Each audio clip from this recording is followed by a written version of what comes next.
સહજાત્મ સ્વરૂપ પરમ ગુરુ. તમારો પ્રશ્ન દાન અંગે છે કે દાન કોને કરવું અને કેમ કરવું.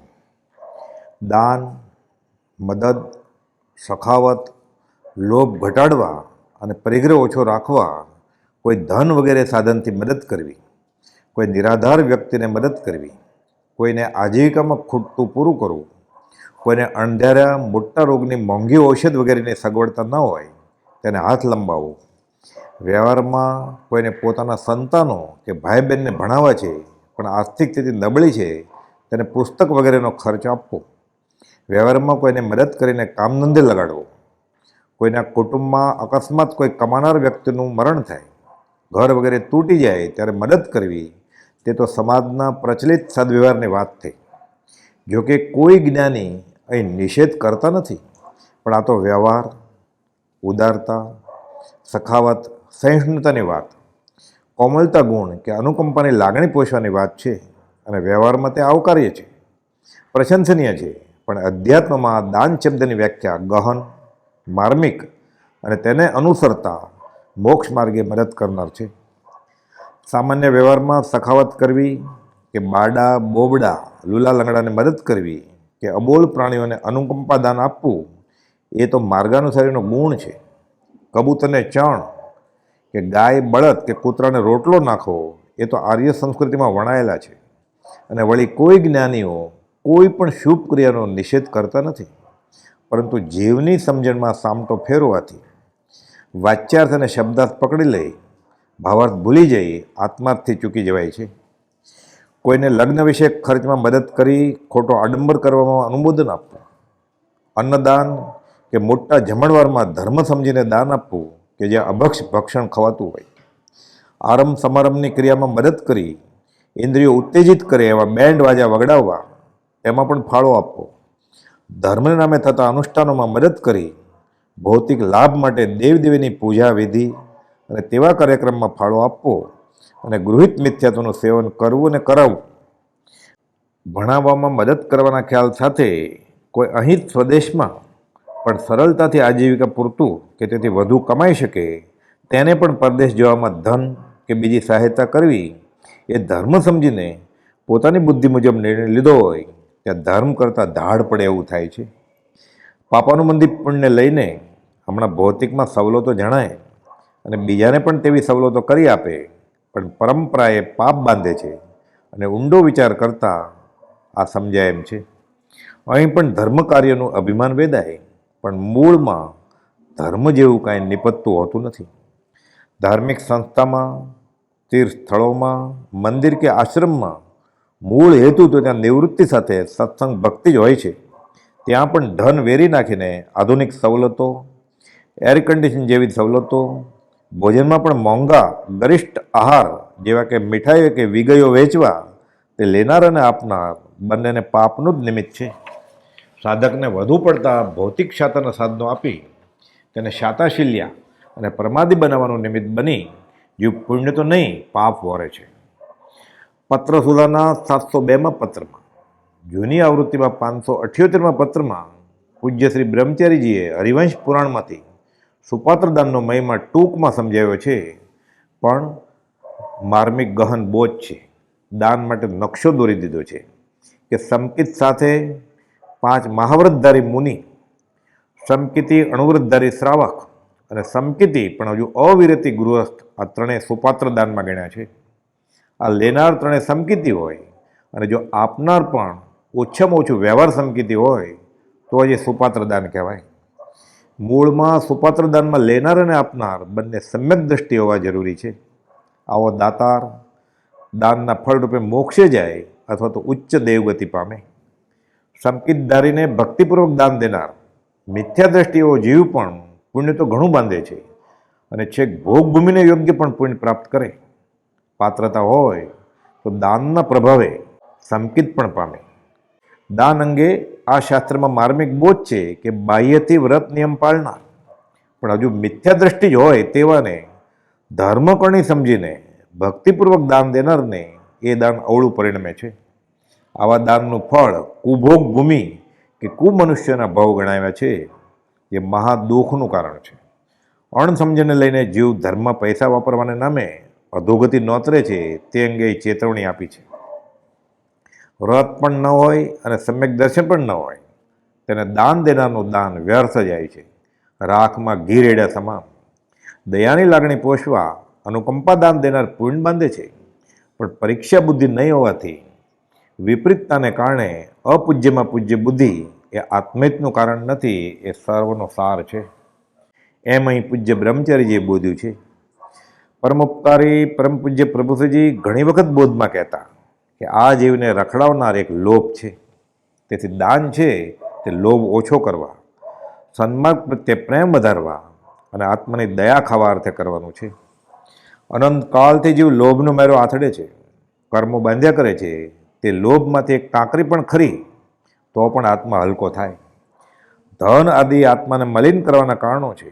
ધનનો, કીર્તિનો, સ્વાદનો, ભોગનો, આબરૂનો, કુટુંબનો, શાતા સુખનો લોભ અથવા તો પુણ્યનો લોભ, આમ ઈચ્છા માત્ર લોભના અલગ અલગ વેશ છે.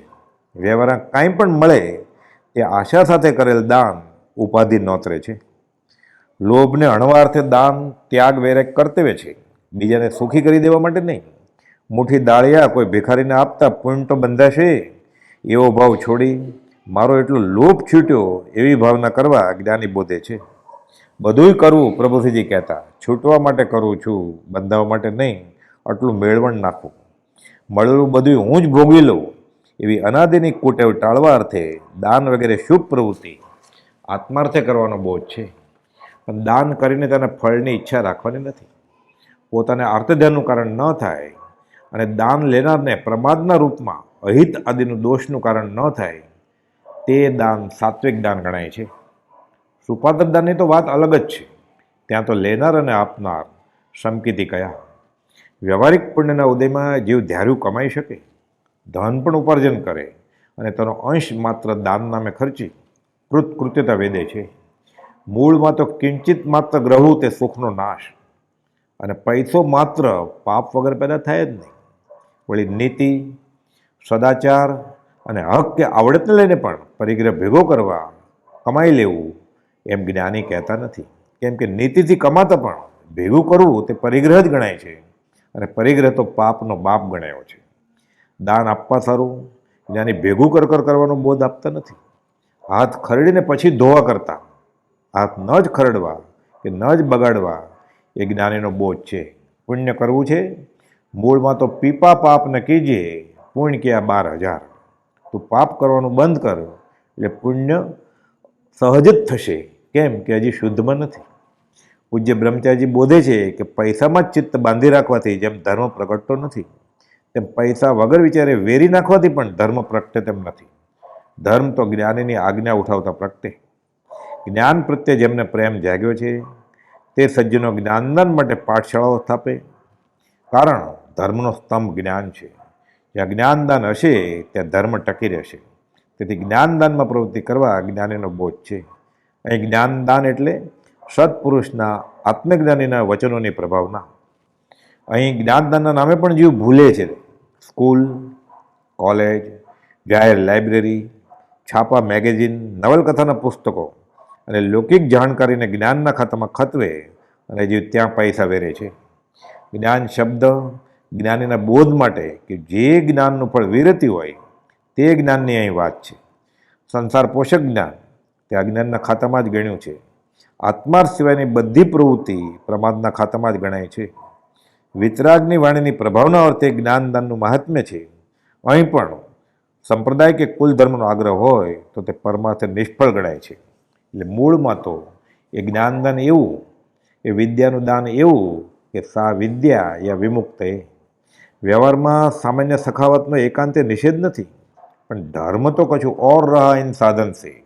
વિદ્યાદાન એ સ્કૂલ કોલેજના પુસ્તકોની મદદ નહીં, સા વિદ્યા યા વિમુક્ત. વચનામૃત 749 અને વચનામૃત 483માં આ અંગે માર્મિક અને ગહન ઉલ્લેખ કરેલો છે. સત્સંગ ભક્તિમાં અનુકૂળતા થવામાં મદદ મળે તેવું દાન સન્માર્ગે થયું ગણાય. ધર્મસ્થાનકમાં કે આશ્રમ વગેરેમાં પડી રહેવા માટે કે તીર્થે ભટકવા માટે પૈસા ખર્ચે તે દાન સન્માર્ગે થયું ગણાય નહીં.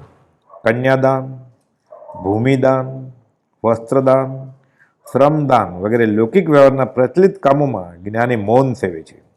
જ્યાં સુધી બને ત્યાં સુધી જ્ઞાનીના વચનને લૌકિકમાં વાપરવા નહીં એવો બોધ વચનામૃત 703 અને 704માં પરમ કવિએ લંબાણપૂર્વક બોધ્યો છે. વ્યવહાર અને પરમાર્થ બંનેને ધ્યેય જ જુદા હોય છે. માત્ર પ્રેરે તે પરમાર્થને તે વ્યવહાર જ્ઞાનીને સંમત છે. પૂજ્ય બ્રહ્મચારીજીએ કોઈ જિજ્ઞાસુને બોધ કરેલો કે કોઈનું ભલું કરવા ગમે તેવા સંકટ વેઠવા જેવું તૈયાર થઈ જાય છે, પણ પોતાના આત્માનો ઉદ્ધાર કરવાનો અને તેને દુર્ગતિમાંથી બચાવવાનું કામ કેટલું વિકટ છે અને કેટલું અગત્યનું છે તે તેને અત્યારે ખબર નથી. જ્ઞાનાર્ણવ ગ્રંથના કર્તા મુનિશ્રી શુભચંદ્રાચાર્યએ અને પૂર્વાશ્રમના તેઓના ભાઈ જેઓ સંન્યાસ લઈ રિદ્ધિ સિદ્ધિ પ્રગટાવવામાં સાધનામાં રત રહેતા તેઓનો બોધદાયી પ્રસંગ પૂજ્ય બ્રહ્મચારીજીએ પત્રસુધાના 246માં આલેખ્યો છે. જૂની આવૃત્તિમાં પત્રાંક 198 છે. તેમાં બોધ છે કે મોટા આશ્રમ કરવામાં, શિષ્યો વધારવામાં, કે લોકોને ધન આપી મોટા ગણાવવામાં, કે લોકોની દવા કરી તેમના શરીરના સુખની ઈચ્છા કરવામાં હિત માનો છો, તે કરતાં તમારા આત્માને માયામાંથી છોડાવવાનું ભૂલી જાઓ છો, તે કેમ લક્ષ્યમાં આવતું નથી?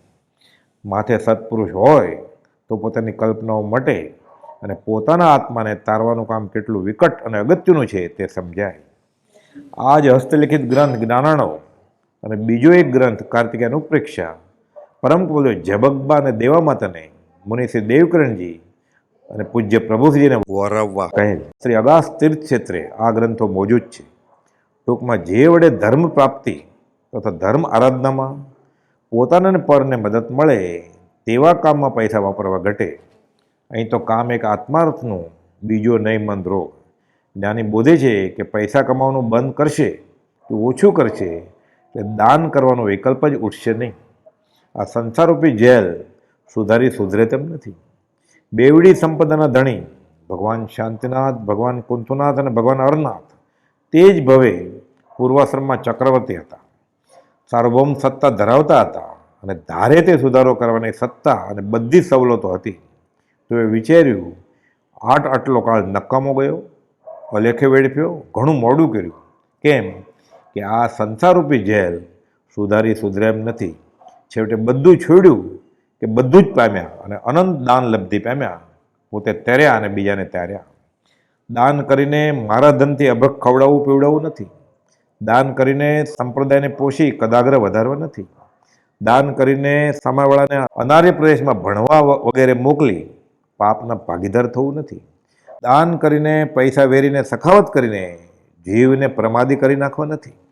આરંભ સમારંભના કાર્યમાં અભક્ષ ભક્ષણ હોય ત્યાં એવા જમણવારમાં આત્મજ્ઞાનીની કે તેના આશયવાળી વાણી સિવાયના કામોમાં પુસ્તક વગેરે છપાવવામાં મદદ કરી મોહનીય કર્મનું ગાઢ બંધન કરતા અને કુલ ધર્મને પોષે એવા શાસ્ત્રો રચવામાં, તેના કદાગ્રને હઠાગ્રહ જન્માવે એવી કરણી અને એવી જાત્રાઓ કાઢવામાં ધર્મની વિરાધના થાય છે, આરાધના નહીં. સામેવાળો જીવ તેને કર્મદાની ધંધામાં મદદ કરવી તે વિવેકીનું કર્તવ્ય નથી. અલૌકિક પદ પ્રગટાવ્યું તો આશ કરે નાદાન, કેવળ કરુણામૂર્તિ દેજો તમને ઘટતું દાન. જગતનું ભલું જ્ઞાનીના લક્ષ્યમાં છે, તે આપે તે દાન અને તેની આજ્ઞા એ જ દાન. બાકી બધું થયા કરે છે તે નાદાનની ક્રિયા સમજવી અણસમજણનું ફળ છે.